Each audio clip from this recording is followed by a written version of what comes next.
தமிழக மக்களுடைய பணத்தை இத்தனை ஆண்டு காலமாக கொள்ளையடித்திருக்கின்றார்கள். வேட்டையாட போகின்றோம், வேட்டையாட போகின்றோம். இந்த அநியாயத்தை, இந்த அக்கிரமத்தை, இந்த அட்டூழியத்தை, இந்த குடும்ப ஆட்சியை 4 பேர் நன்றாக இருக்க வேண்டும் என்பதற்காக ஆட்சி நடத்தக்கூடியவர்களை அப்புறப்படுத்தவில்லை என்றால் நாம் தவறு செய்கின்றோம் என்ற அர்த்தங்கய்யா. இந்த ஆண்டு இலவச வேட்டி கொடுத்ததுல ஒரு ஊழல் செய்திருக்கின்றார்கள், விஞ்ஞான ஊழல். ஒரு வேட்டியில கமிஷன் வாங்கினா மாட்டிக்கும் அப்படிங்கறக்காக அந்த வார்ப்புல பருத்தி நூல் இருக்க வேண்டிய இடத்துல பாலிஸ்டரை சேர்த்திருக்கிறாங்க. அந்த வேட்டியை நாங்கள் ஒரு தனியார் நிறுவனத்திலே கொடுத்து ஆராய்ந்த பொழுது 88% பாலிஸ்டரும் வெறும் 12% பருத்தி இருந்துச்சுங்க. இதுல என்ன அர்த்தம்னா, 1 கிலோ பருத்தி உங்களுக்கு தெரியும் 320 ரூபாய், 1 கிலோ பாலியஸ்டர் 160 ரூபாய்.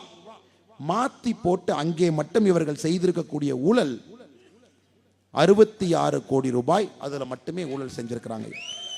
அடுத்து உங்களுக்கு தெரியும், விசைத்தறியில் இருக்கக்கூடிய சகோதர சகோதரிகளுக்கு தெரியும், பெடல் தறியிலே ஒரு வேட்டி நெஞ்சு கொடுத்தீங்கன்னா 63 ரூபாய், விசைத்தறியிலே ஒரு நேட்டி நெஞ்சு கொடுத்தீங்கன்னா 23 ரூபாய். விசைத்தறியிலே நெய்த வேட்டிய பெடல் தறியிலே நெய்ததாக காட்டி அதுல ஒரு வேட்டிக்கு 40 ரூபாய்.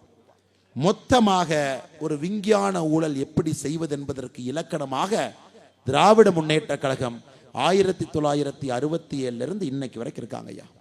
இதை தமிழகத்தினுடைய லஞ்ச ஒழிப்பு துறையில என்னுடைய பெயர்ல நானே கம்ப்ளைண்ட் கொடுத்திருக்கிறேன் ஐயா.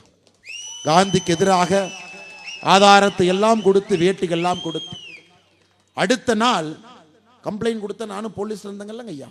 எந்த குடோன்ல வந்து அந்த வேட்டியை திருடிட்டு போவாங்கன்னு தெரிஞ்சு அங்க 2 கேமராமேனை வச்சு இவங்க எடுத்த வேட்டியை போட்டோவும் பிடிச்சு வச்சிருக்கேன்.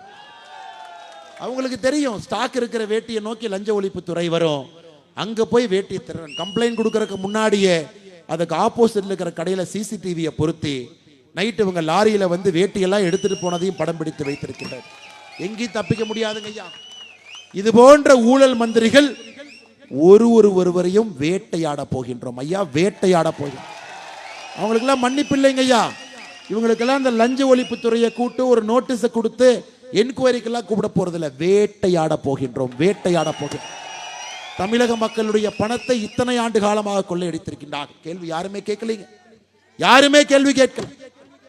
நீ 5 வருஷம் இருந்தா நீ கொள்ளையடிச்சுக்க, அதுக்கடுத்த 5 ஆண்டுகள் இருந்தால் நான் கொள்ளையடித்துக் கொள்கின்றேன் என்றுதான் 70 ஆண்டு காலமாக தமிழகத்தினுடைய அரசியல் களம் இருக்கு. சாமானிய மனிதர்கள் நம்முடைய பேச்சை கேட்பதற்கு அரசியல்வாதிகள் இத்தனை ஆண்டு காலமாக தயாராக இல்லை. இப்ப மோடி ஐயா இருக்கும் பொழுது நாம் பயப்பட வேண்டிய அவசியம் இல்லை. மோடி ஐயா இருக்கும் பொழுது எதிர்த்து நரம்பு புடைக்க நின்று கொண்டிருக்கின்றோம். இந்த அநியாயத்தை, இந்த அக்கிரமத்தை, இந்த அட்டூழியத்தை, இந்த குடும்ப ஆட்சியை 4 பேர் நன்றாக இருக்க வேண்டும் என்பதற்காக ஆட்சி நடத்தக்கூடியவர்களை அப்புறப்படுத்தவில்லை என்றால் நாம் தவறு செய்கின்றோம் என்ற அர்த்தங்கய்யா.